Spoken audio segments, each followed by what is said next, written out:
What are a couple of things that you would say to somebody starting out, trying to get into the record business, be it radio or records? What tools would you say, hey, you need this? You have to have a path or a vision of something you want to do.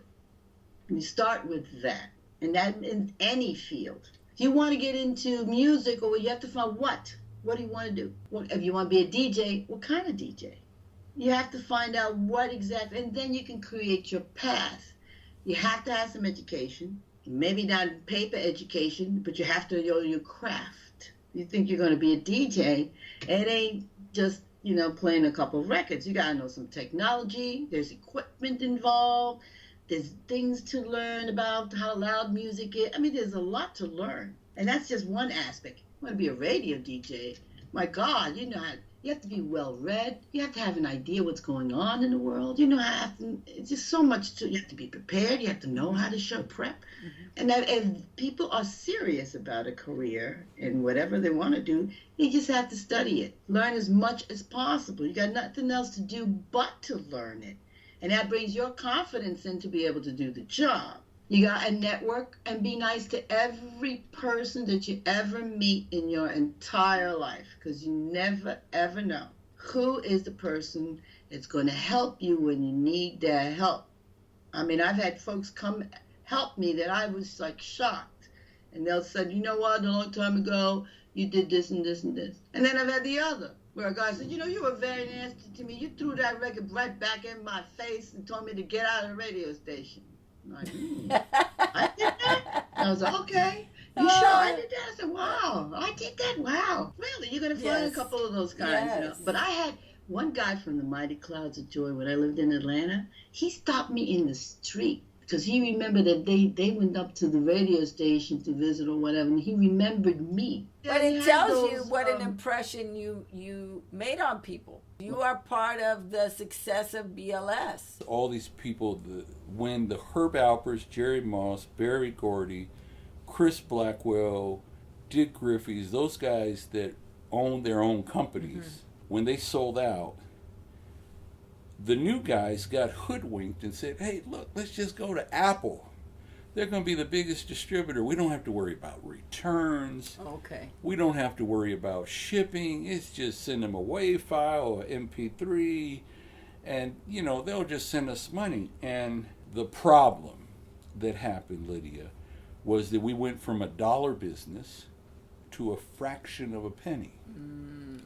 And, I was working Tito Jackson's record last year, and he says, man, my royalty statements suck.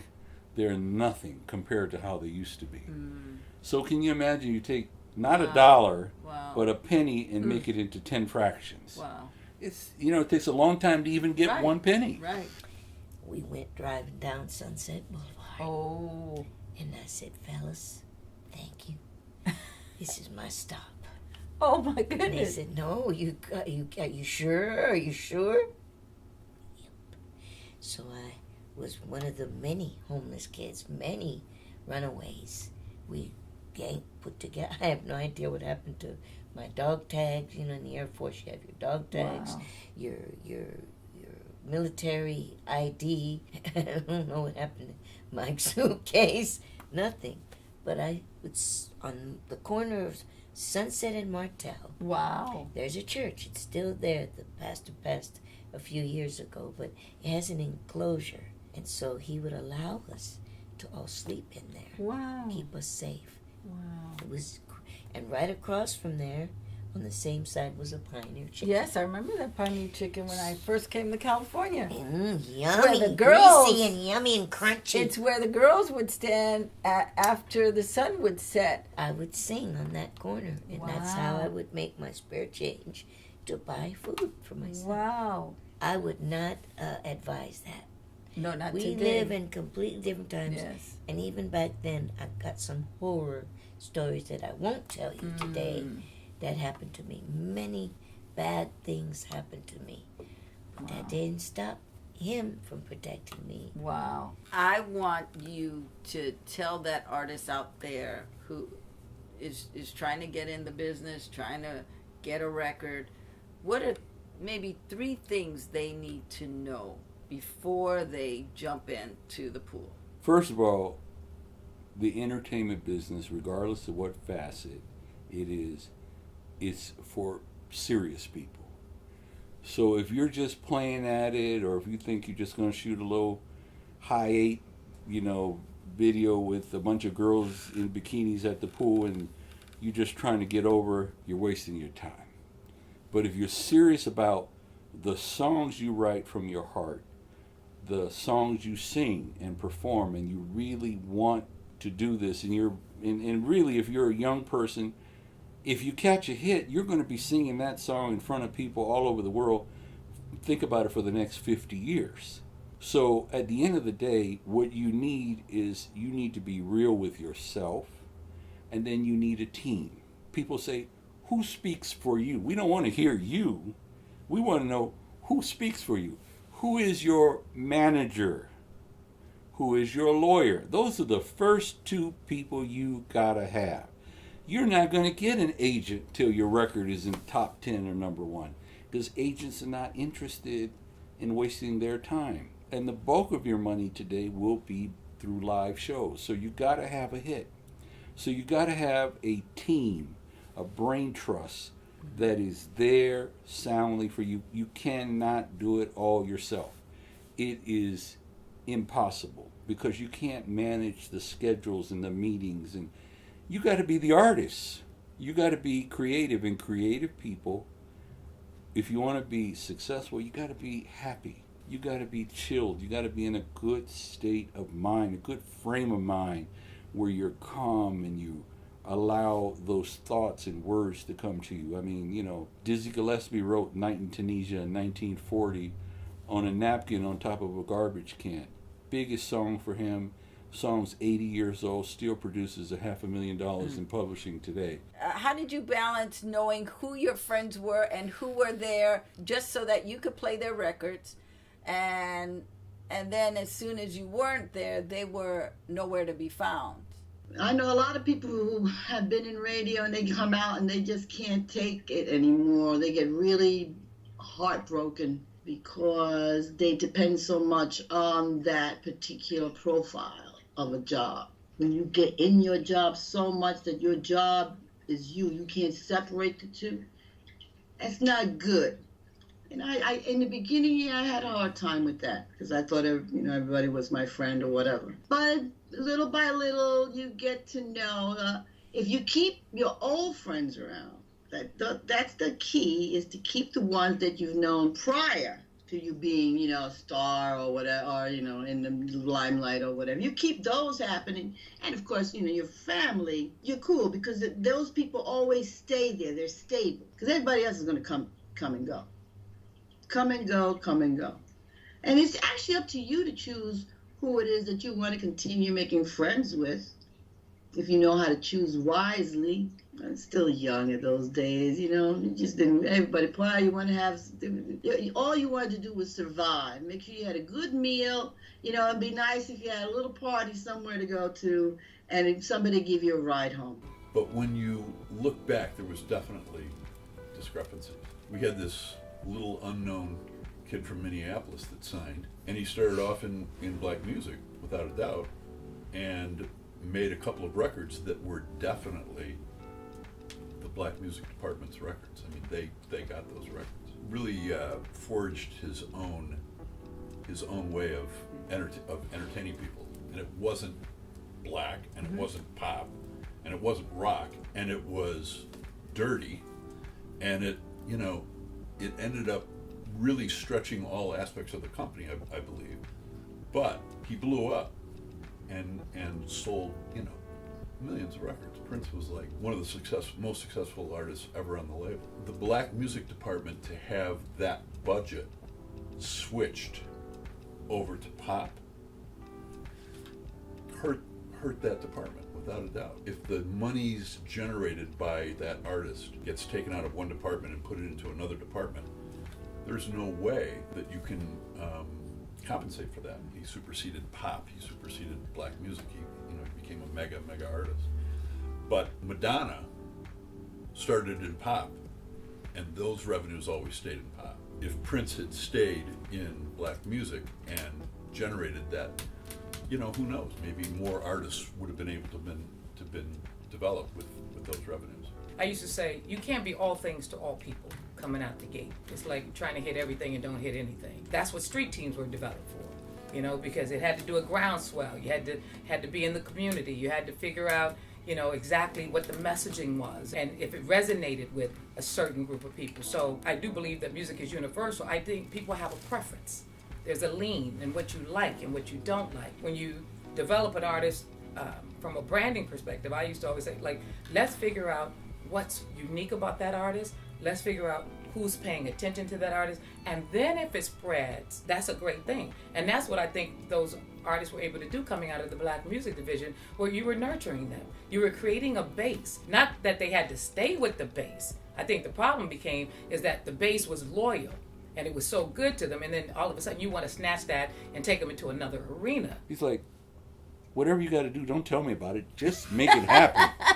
I love those kind of people because, if you want to get in entertainment, the record business, it's a gamble. But there was definitely a discrepancy in the budgets, a discrepancy in all of it. And as a matter of fact, David Linton, who is now chairman of the Living Legends Foundation, just wrote a letter to the editor of Billboard because there was an article that Gail Mitchell did that talked about the lack of black executives in the music industry now that has been receiving really good response, because he talked about the inequities that happened back then and how there are people, like Charlie says, he's still at Warner Brothers, but Earl is not at Warner Brothers. The black salesperson is not still there. So there are people who are on the pop side who can be there for 40 years, and they slowly started getting rid of black music departments, putting it under the pop department. There was no head of black music anymore, and the budgets still are not fair. In his letter, he was saying, if you want to have that conversation with us, we are definitely willing to help facilitate those conversations, because we know that there are people who are qualified out there. Part of the problem with radio today is that it's such a logistic nightmare that they took the shortcut.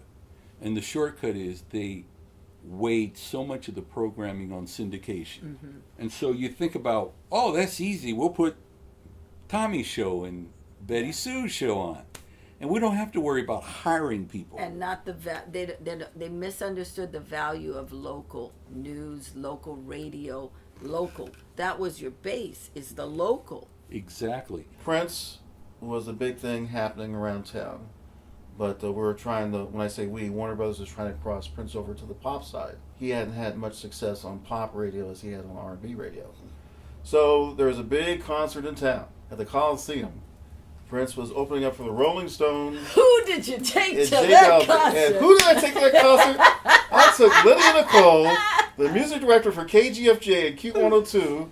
I said, we're going to go see a great show. And so Prince, I think, was the first act that came on. Is that why they had him on the tour? Because they wanted to cross him over? Well, the Rolling Stones, from what I understand, wanted Prince. Right, go ahead. They knew he was a great musician. They heard a lot about him. So he was the opening act. And we were excited. We were really excited. We're going to see Prince with the Rolling Stones. And then a person comes on stage and says, ladies and gentlemen, Prince. Everybody's yelling and screaming. And then they see Prince walk on the stage, and he's wearing black panties and really controversial fishnet stockings. And all of a sudden the cheers went from cheers to boos. And they started throwing. Before he even started playing his first note. And I guess a lot of people didn't know that this Prince guy was black. That probably had something to do with it too. So I was livid. People were yelling and screaming and booing. Horrible. Oh, it was amazing. And I couldn't really do anything because I was representing Warner Brothers at the Coliseum. I was the face of Warner Brothers Records there. So I had to roll with the punches. And I'm with you. Of course, I couldn't say anything either because I had to keep a cool head. So and I wasn't cool though. Oh no, you were like, upset. What are they doing? You were more upset than me. This is terrible. So I knew in the back of my mind that one day Prince would be much bigger than some of the people that he performed with. Of course, Prince ended up in the Rock and Roll Hall of Fame. And actually, part of the movie Purple Rain, where he gets booed off the Was stage, from that? is influenced Wow. by the incident at the Coliseum. It's a disservice to your customers' record business. It's a disservice because you've gone from a $40 billion a year global business, barely eking out a billion or $2 billion. So it's your fault. Lack of leadership, lack of vision. Take your business back and control it, because people, as they say, if you build it, they will come. Well, okay, so here's the thing. Can they take it back? Because now because of technology, artists now have more control than they did back in the day. They don't need a mega company to distribute them. They go on YouTube, they get on Spotify, they get on Pandora, and they start building, through social media, start building their own fan base. And where is the fit for the record business now? Because it's almost like, why are they needed? I have a great answer for that. Tell me. Okay, first of all, even though that anyone that has equipment in their home can load up to Spotify, Rhapsody, and all these different aggregates, Apple Music, let me explain something to you guys. Those Spotify, Rhapsody, and all those people, they get about 500 submissions a day globally. So you think about, why do some people have a lot of streams and some people don't have? Mm. So the way those people at those streaming services have figured it out are, there's a lot of streets out here. If you take a city, mm-hmm. they put you in neighborhoods mm-hmm. where there's no traffic. You are on a nice little side street. You're in the system, but you're on a side street. So what you want to do is get on the big boulevards, Fifth Avenue, Avenue of the Stars, Sunset, Wilshire, mm-hmm. where there's hundreds and hundreds of thousands of people. The Hollywood Freeway, 405. How do you do that? Well, you have to hire someone mm-hmm. that has the internal relationship with those people, that knows their language, that is politically savvy within how they work, that knows how to tell them what the status is of the record on the charts. So would that publicity. Be a promotion person? That would be a internet marketing person. Oh, okay. So you're selling records, right? And then I would go into meetings and I would see budget discrepancies. I really believe that that's what led to me quitting the business, because you get tired of the fight. I was always fighting, and I was like, oh no, this is not going to happen. Why? How come they have what? And I would always talk from numbers. If we're making all this money, why don't we have access to this money? I felt like we make the money and it goes into your department right. so that you can launch it. And those arguments had to be addressed, and they actually were. A lot of times, budgets were brought up, things were evened out, even down to the salaries. I'm like, my people work 2 times harder because we got 25 records, you got 2, and you telling me this young man makes more than that's not going to happen. I mean, I can't tell you how many times I stood my ground in the CFO's office, to the point where they made adjustments. I remember that first conversation I had with Sharon Hayward. If you don't have control over budgets, if you don't have check writing power, then you have a title, and that's it. So every time I took a different position, I made sure I had that. With that, though, comes a fight. It was never going to be given to you because you earned it. It was never going to be given to you because it was supposed to be fair. I used to even tell artists, let me see you come into this building and not come to the R&B floor first. We're going to have a problem. I don't care how many records they launch on the pop side. You come here first, because I'm the one that helped you when your mother was sick. I'm the one that made up stories and helped you get Christmas toys for your kids. Those were the conversations that nobody really wanted to have. To make a person get up at 6 a.m., people used to always say, wow, you're so good with the artist. No, I'm hearing you. Nowadays, some just change. I don't even know if people actually go to radio stations anymore. You digitally download everything. It's just a matter of a phone call.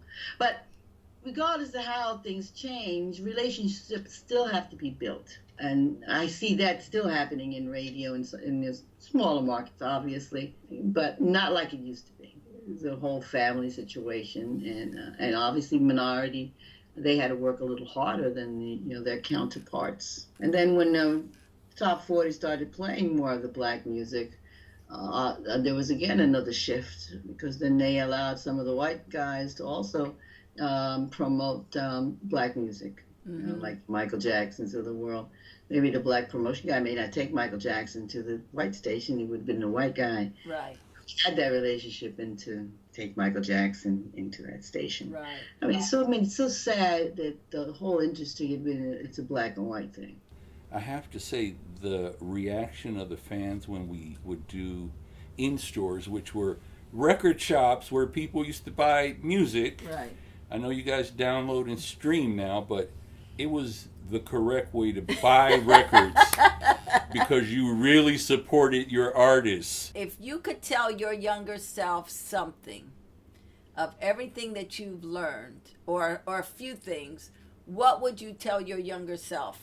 I should have gotten more of an education. I don't want to seem like a pushy, old-fashioned kind of person, but unfortunately, those little pieces of paper sometimes make a big difference in how people see you to move on. Even though I had success in radio and the station was doing good and stuff, I went to try to get a job with Rick Sklar at ABC. I didn't have the credentials. Sometimes in education, it gives you just an idea of how things function. I mean, come on, I had a high school education. I went to business school and I learned how to type and do other fundamentals, some basic stuff, but not to the point that you can go ahead and formulate a plan of where you want your life to go, especially when it's such an exciting business. And so I left. I wasn't kicked out. The contract came to time to renegotiate. And I decided not to. And then at that time, a new producer or some kind of person come in and I don't know, they came in and I decided, well, nobody was knocking on my door. So I decided to go back to Motown. Okay. It was too late. This new man said I was too fat, too old. My ship had come and gone, and I should consider another line of work. Oh, my goodness. And that's when I fell into a terrible depression for several years. Wow. I flipped God off. I turned my back on him. I said, I don't believe in you anymore. Wow. It was stupid that I blamed him. It wasn't his fault. Yeah, but when you don't know, you don't know. Exactly. And when did you connect with Andre Crouch? Not soon after.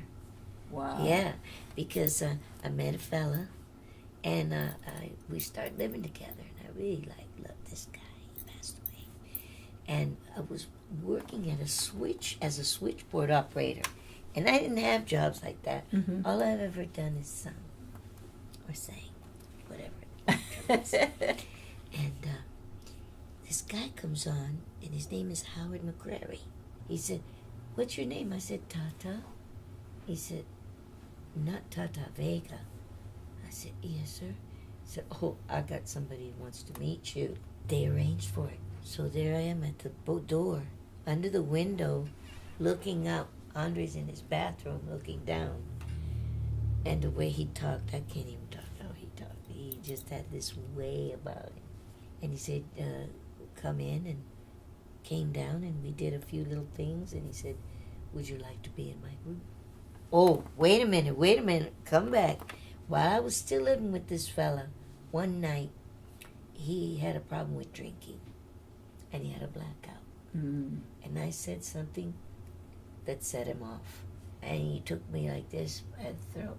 Oh, my goodness. I heard something go, and he lifted me up and threw me against the wall. I packed, baby, everything I had was in my car ready to leave the next day. And this is what I said to myself, Lord, wherever this car stops, that's where I'm going to be. And the phone rings. You got it. Right as I'm going out of the door, it's Andre Crouch. And he invited me over. That's what happened. That's how it happened. And I lived at his house. He was a lovely man. And I learned a lot from him. So I had my own room. Occasionally Rose Stone would stay there. Different people. Crystal Murden, another great singer. And so that's where really my life just started again.